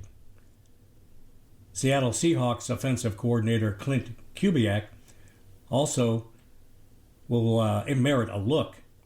Kubiak, age 38, joined the Seahawks staff this year after stints with the Saints, 49ers, Broncos, and Vikings. If the name sounds familiar, Kubiak is the son of Gary Kubiak, the longtime NFL backup quarterback who later won a Super Bowl as coach of the Denver Broncos. Clint Kubiak played safety at Colorado State, but has since migrated to the offensive side of the ball. Now the Seahawks take on the Los Angeles Rams in the NFC Championship game on Sunday. To speak with Kubiak, the Bills would have to wait. According to NFL rules, teams cannot talk to candidates currently employed by remaining playoff teams. That will continue for the teams that make the Super Bowl until after the game. Another up-and-comer, Davis Webb, age 30, one who has familiarity with the Bills. The former backup quarterback is also close with Allen, who spent 2019 to 2021 with the Bills, something I'd forgotten about. Webb, age 30, has catapulted quickly in his coaching career, currently serving as the Denver Broncos offensive pass game coordinator and quarterback's coach. The Broncos face the New England Patriots in the AFC Championship game on Sunday. Like Kubiak, the Bills would need to wait to talk to Webb. He has, however, already talked to the Raiders and Ravens. Other options. Well, with 10 head coaches fired this cycle, including McDermott, there's more experienced candidates out there. Ousted Dolphins coach Mike McDaniel has interviewed elsewhere for another shot at head coach, and he's getting sub-consideration for offensive coordinator jobs as well. McDermott's college teammate, Mike Tomlin, is also available after having re-signed with the Steelers, or rather resigned from the Steelers after 19 seasons in Pittsburgh. The Rooney Rule. Well, the Bills, like all 32 teams, must adhere to the Rooney Rule, a policy that requires teams to interview minority candidates for head coaching and senior operations jobs. The policy expanded in 2020 to require 2 minority candidate interviews, as well as interviews of minority candidates for coordinator jobs. The policy expanded again in 2022 to require that all NFL teams have at least 1 minority coach as part of the offensive staff. The move came after former Dolphins coach Brian Flores sued the league and the Dolphins and New York Giants alleged racism and violations of federal employment law and claiming some of his interviews were a sham. You're listening to the readings of the January 20th Buffalo News here on the Niagara Frontier Radio Reading Service. I'm Chuck Stevens. Well, since we're not in it, it's kind of painful to talk about it, but the AFC Championship game is coming, and Coach Sean Payton in Denver is convinced that Denver Broncos backup quarterback Jarrett Stidham can handle his career, or rather double his career win total when he takes Bo Nix's place under center in the AFC Championship game against the New England Patriots on Sunday. Although Stidham received a little bit of the practice snaps during the season, he did get some more work during the playoff bye week after the Broncos earned the AFC's number 1 seed. There'd be practices where I'm looking at defensive coordinator Vance Joseph and getting mad because Stiddy's making our defense look bad, Payton said. He's very accurate, and he's got a lot to his ball. Losing a starting quarterback to injury as the Broncos lost Nix to a broken ankle as he led the team to a 33-30 overtime win against Josh Allen and our Bills on Saturday can devastate a team and short-circuit title hopes. Payton points to many examples of teams that overcame similar adversity, such as when Jeff Hostetler famously stepped in as the starting quarterback for the New York Giants in December of 1990, when Phil Simms broke his foot and led the teams through the playoffs, culminating in a 20-19 win over the Buffalo Bills in Super Bowl 25. Or when Nick Foles took over late in the season in Philadelphia, when Carson Wentz tore an ACL in 2017 and led the Eagles to their first Super Bowl win, beating Tom Brady and the New England Patriots. I understand where it's coming from, this notion that losing a starting quarterback is a death knell, Payton said. But historically speaking, all bets weren't off with Hostetler. They weren't off in Philly when we lost Drew Brees mid-season against the Rams and Teddy Bridgewater won 5 in a row. All bets can be off, but they weren't off for Houston this year when Davis Mills came in for an injured C.J. Stroud, and I don't know if he lost a game. Mills went 3-0 in 3 starts. Stidham will be the 7th quarterback since starts began being tracked in 1950 to make his first start of the season in the playoffs, according to Sport Radar. Frank Reich of the Bills is the only one to earn a win. Reich went 2-0 in place of an injured Jim Kelly in 1992, including a comeback from a 35-3 third-quarter deficit against Houston before Kelly returned for the AFC title game. Stidham started 2 games for the Raiders in 2022 and 2 for Denver in 2023, when he replaced a benched Russell Wilson and beat the Chargers before losing to Las Vegas.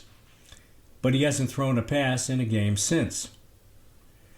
The playbook will certainly change for Stidham, who took just 1 snap this season, a kneel down against Dallas in Week 8. The plan's always got to be built around the type and the skill sets of the players you're playing with, Payton said. And so are the certain things that Bo does differently than Sticky. Absolutely. And that's where the work begins tonight. A 4th-round draft pick by New England out of Auburn in 2019, Stidham is largely an unknown commodity after appearing in just 20 games over 6 NFL seasons. But Payton has long touted his backup quarterback as one who could easily start for many teams. Payton said he targeted Stidham in the draft when he was in New Orleans and watched as he built his resume as Tom Brady's number 2. I know exactly how he was coached in New England, and then I know how Josh McDaniels felt about him when he brought him in from New England to Vegas. And then I know reports on how he played, and then he saw him play in real time, Peyton said. But ultimately, it's our 3 years here and our 3 years watching him day in and day out. And so he'll be ready to go and ready for the moment. Now, Nix will undergo surgery Tuesday in Birmingham, Alabama, but Peyton demurred when asked if he had a sense of a recovery time or whether Nix would be back by training camp next summer. The surgeon gets his hands on the x-rays, and so we have enough information now for everyone, and the focus is now on the next week's game, Peyton said.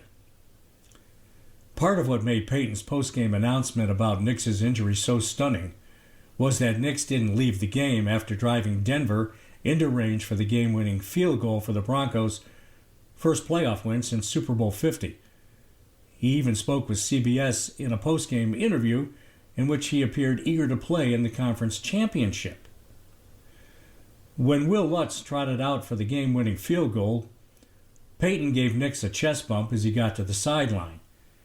Nix told him to be careful, saying his right ankle was really hurting. Peyton figured it was just a sprain. I said, "You'll be fine," and I tapped him in the chest again, Peyton recounted. I said, "Just enjoy this field goal." The on-field jubilation filtered into a locker room celebration, and Peyton held his post-game news conference. When he returned to his office, General Manager George Patton and Ben Lowry, the team's Vice President of Player Health and Performance, solemnly showed him the x-ray.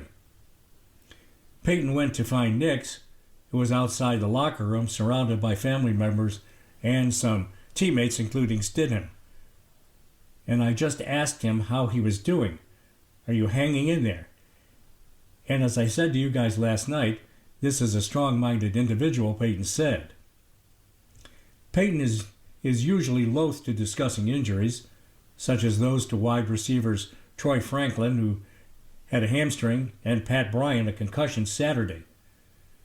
But he said he decided to return to the lectern an hour after the game to deliver the news of Nix's injury, because he didn't want his players to hear it from a news outlet with the big scoop before they held their team meeting Monday morning. I would have liked to have talked to the team first, but like half of the locker room had left, Peyton said. You're listening to a reading of the January 20th Buffalo News here on the Niagara Frontier Radio Reading Service. Weight loss labeling. It's big nowadays as food companies target users of obesity drugs by marking their products as GLP-1 friendly. Meals and snacks with GLP-1 friendly labels on the packaging are becoming more common in the U.S. supermarkets as a growing number of Americans try obesity drugs like Wegovy and Zepbound to lose weight. But the labels aren't regulated by the U.S. Food and Drug Administration.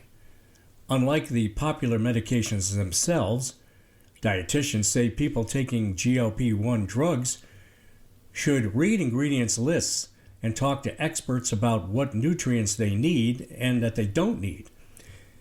A drug does not educate you on how to eat properly, said Susie Batacaro, a registered dietitian and president of the food trends forecasting firm Culinary Tides. You're not magically going to be educated without a doctor's help to eat healthy. The nutritional needs of GLP-1 users aren't that different from those of the general population, said Shannon Kristen, a dietitian and diabetes educator with UC Health University of Colorado Hospital. The difference is that GLP-1 users eat less because the drugs suppress their appetites, so the foods that they do eat need to be packed with nutrients, Kristen said. They can expect to eat about 50% less than they ate before they started taking the medication, she said. Every bite needs to be nutritious, Kristen said. Protein helps GLP-1 users maintain muscle mass as they lose weight. Christian said she generally recommends that patients eat 20 to 30 grams of protein per meal or 1.2 grams per kilogram of body weight daily. Samantha Snassall, a registered dietitian at Ohio State University's Wexner Medical Center, said GLP-1 users also should try to meet the U.S. Department of Agriculture's recommended daily amount of fiber, which is about 14 grams for every 1,000 calories consumed. GLP-1 users also should avoid meals and snacks that are deep fried, high in sugar or saturated fat, and spicy or acidic, because those foods can worsen side effects and work against weight loss efforts, Snassall said. So the food makers see a market. Drugs like Ozempic and Wegovy mimic the naturally occurring hormone GLP-1, which the body produces in the small intestine to control blood sugar levels, digestion, and appetite. About 12% of U.S. adults were taking GLP-1 medications as of November to lose weight or treat a chronic condition like diabetes, according to the Kaiser Family Foundation. Big food companies expect the demand for GLP-1 drugs to grow as the injected medication becomes available in pill form, which happened with Wegovy earlier this month. Meals marketed for GLP-1 users also are attracting non-users, including people who have come off the drug but want to maintain weight loss.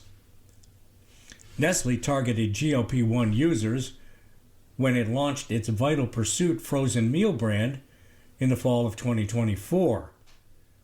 The company didn't use a GLP-1 friendly label at first, but added one to the packaging after customers reported that a label would help them identify products that met their dietary needs, according to Jennifer Barnes, Vice President of Brand Marketing for Nestle's frozen meals. Conagra Brands added a GLP-1 friendly label to 26 of its Healthy Choice frozen meals in early 2025. The Smoothie King chain has a GLP-1 support menu, while several meal kit brands cater to patients like Factor's GLP-1 Balance. Both Conagra and Nestle got approval from the U.S. Department of Agriculture's Food Safety and Inspection Service to use GLP-1 friendly labels. The USDA said it granted approval because the labels, accompanied by statements about protein and fiber content, and aren't misleading. But the USDA reiterated that there is no regulatory standard for the term GLP-1 friendly. Other companies are targeting GLP-1 users, but not mentioning the drugs on their labels or menus. In November, French yogurt maker Lactalis began selling Ratio Pro fiber yogurt in the U.S. The company said the yogurt, which contains 20 grams of protein and 10 grams of fiber per serving, was formulated with GLP-1 users in mind. Restaurant chains Chipotle and Shake Shack also mentioned GLP-1 users when they recently debuted new protein-heavy menu items. Watch for added ingredients. Packaged foods may benefit GLP-1 users who live alone or don't want to do a lot of cooking. But consumers should be wary of added ingredients like sugar or sodium. Labels can be very misleading, making a person think it's healthier than it is, Snassall said. Vital Pursuit's cauliflower crust 3-meat pizza has 400 calories and 32% of the recommended daily value of protein, for example, but it also contains 40% of the recommended sodium and saturated fat.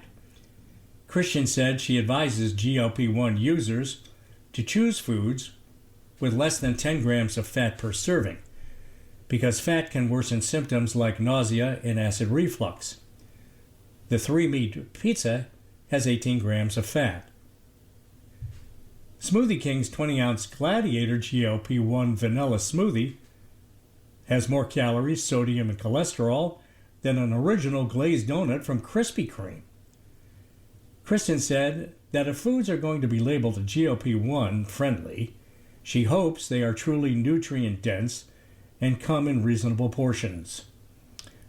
Done responsibly, I think the labels could actually help people make smart choices while they're on therapies. But done poorly, it could trivialize the medical treatment and drift into diet culture marketing, Kristen said. More from today's January 20th Buffalo News. Virtual reality programs gives glimpses of prison inmates into the world beyond the prison bars. Jacob Smith has been in prison for 2 decades, but he and other inmates are still taking regular trips to far-flung exotic locales. No passport required, just a virtual reality headset. I went to Thailand, man, Smith recalled with a grin, describing the first time he strapped on a VR device and it transported him to the lush landscapes and bustling markets of Southeast Asia.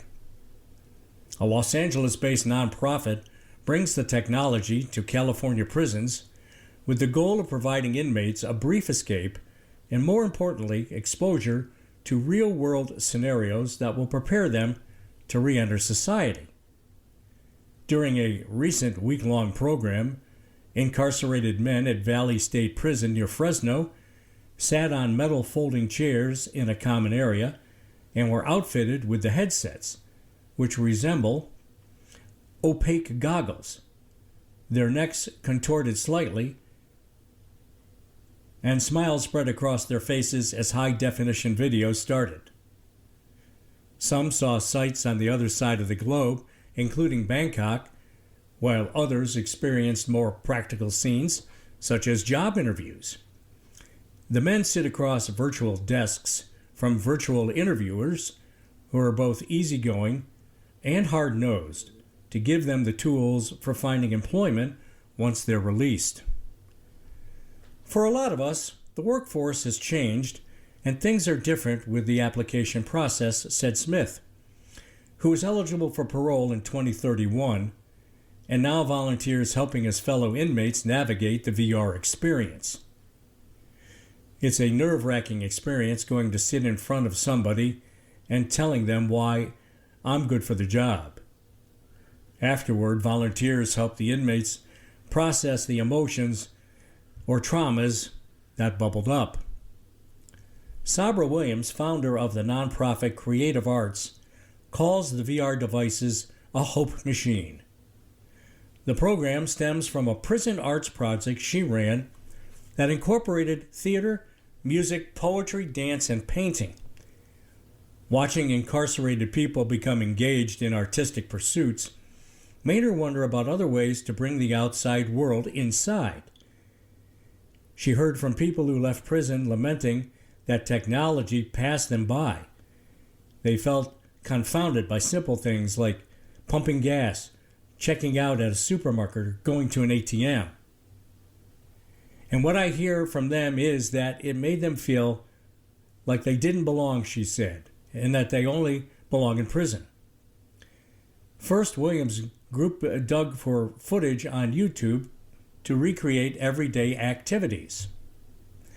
Soon, they created their own videos focusing on travel, constructive scenarios, civic engagement, conflict resolution, art, and even meditation to blow their minds and also educate their minds.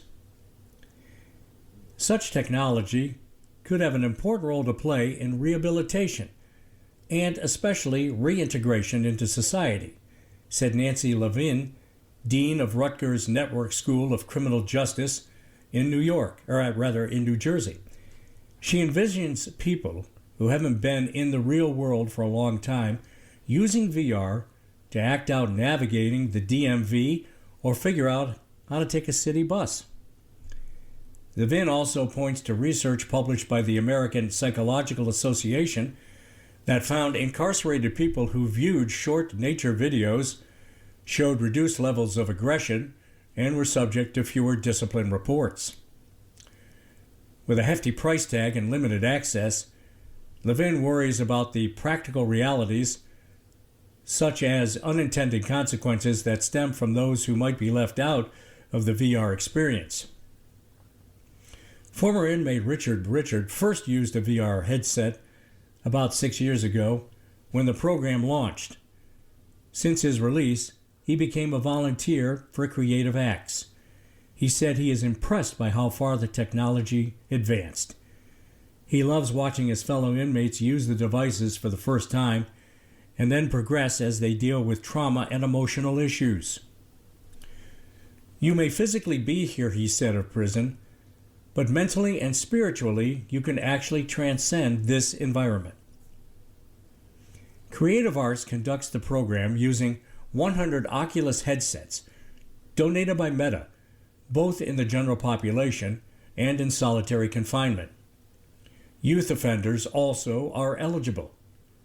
It runs 3 times a year at 4 California prisons, and Williams hopes to expand it throughout the state and across the U.S. California's Department of Corrections and Rehabilitation said use of the devices has the potential to heal trauma, regulate emotional response, and prepare for a safe, successful reentry into society. The introductory 2-minute trip to Thailand is often emotional for many inmates, some of whom had never been off their block, let alone out of the country, Williams said. And so many times people would take off the headsets and they'd be crying, she said, because they'd be like, I never knew the world was so beautiful. It's the January 20th edition of the Buffalo News here on the Niagara Frontier Radio Reading Service. Chuck Stevens, your reader. And let's check out the stream. As we all do nowadays, we love streaming content. In movies, The Smashing Machine, Dwayne Johnson transformed into MMA pioneer Mark Kerr for The Smashing Machine, a surprisingly gentle drama about winning, addiction, and self-worth, which is set to debut January 23rd on HBO Max. In his review, Associated Press film writer Jake Coyle wrote that the potency of Johnson's performance is let down by a movie that fails to really grapple with the violent world around Mark, resorting instead for a blander appreciation of those MMA combatants. What does resonate, though, is the portrait of a human colossus who learns to accept defeat.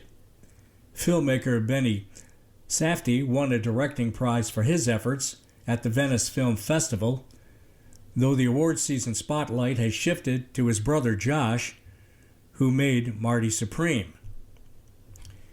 Mel Brooks, the 99-year-old man. HBO Max also has Judd Apatow's Mel Brooks, the 99-year-old man, arriving on January 22nd. The 2-part documentary includes interviews with Brooks, as well as the likes of Ben Stiller, Jerry Seinfeld, Adam Sandler, and Conan O'Brien. Springsteen delivers me from nowhere.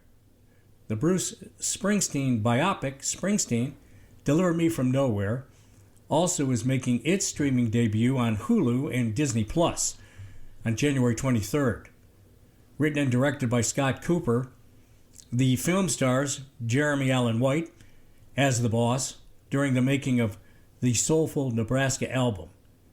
In his review for the Associated Press, Mark Kennedy called it an endearing, humbling portrait of an icon, adding that it is almost a mirror of the album itself. Unexpected, complicated, and very American Gothic. In film festival picks, a few other film festival gems are coming to more niche streamers too. The documentary Mr. Nobody Against Putin, a 2025 Sundance selection about a Russian teacher who secretly documents his classroom's transformation into a military recruitment center during the invasion of Ukraine, is streaming on Kino Film on January 22nd. And Mubai Hospelo Sorrentino's La Grazia, starting January 23rd, Star Tony Cervello won the Best Actor prize at Venice for his turn as a fictional Italian president. Megadeth. You'd be right to call it a symphony for dissolution. Last summer, American thrash metal giant Megadeth announced they're going out with a bang. They'll soon embark on a farewell tour, but on January 23rd, they will release their final album, the self-titled Megadeth. Pressure's on, and they're answering the call with their characteristically complex guitar work as we take a look at the field of music. Louis Tomlinson, perhaps best known as a candid and cool force in the gargantuan boy band One Direction, the Englishman Louis Tomlinson will release his third solo album on January 23rd, the existential How Did I Get Here? His work usually pulls from his most direct influences, Britpop chiefly among them, on 2020's Walls and 2022's Faith in the Future. The How Did I Get Here singles Lemonade and Palaces seem to suggest those influences are still present, but subtle now in favor of sunny pop rock choruses. And Lucinda Williams, the great Lucinda Williams, returns with a new one titled World's Gone Wrong, out January 23rd. It is, of course, uniquely Williams, at the intersection of rock, Americana, country, and folk, and stacked with inspirational collaborations from Norah Jones, Brittany Spencer, and a lot more. Those partnered with a powerful rendition of Bob Marley's So Much Trouble in the World with Mavis Staples makes for a must-listen. That really sounds like a good one. In TV series, The Beauty, FX's new series, co-created by Ryan Murphy, tackles beauty standards with some horror mixed in. The Beauty features an all-star cast including Evan Peters, Ashton Kutcher, Rebecca Hall, Jeremy Pope, Anthony Ramos, and Isabella Rossellini. Bella Hadid also guest stars. Kutcher plays a tech billionaire who has created a drug that can lead to so-called physical perfection, but not without dangerous consequences. The Beauty is based on a comic book of the same name and premieres January 21st on Hulu and Disney Plus internationally. Drops of God also returns January 21st to Apple TV for its second season. It's about two estranged siblings, played by Fleur Geifer and Dombisha Yamashita, competing to inherit their late father's estate that comes with a massive wine collection. In season 2, they must search for the source of an unlabeled bottle of wine believed to be the best in the world. Finding her edge on the heels of the heated rivalry phenomenon, Netflix has its own love story to heat up the ice that premieres January 22nd, where heated rivalry is based on a steamy romance book series. Finding Her Edge is adapted from a YA novel. It's about a figure skater training for the World Championships who finds herself in a love triangle with her current and former skating partners. And It's Not Like That. Scott Foley and Aaron Hayes star in a new faith-based family drama called It's Not Like That, coming to Prime Video January 25th. Foley plays Malcolm, a pastor and father of three, whose wife recently died, and Hayes is Lori, a divorced mother of teenagers. Their families were always close, but Malcolm and Lori find themselves relying on each other more and more as they navigate being single parents. You've been listening to articles from the January 20th Buffalo News here on the Niagara Frontier Radio Reading Service. Your reader for this hour has been Chuck Stevens. Thank you for listening.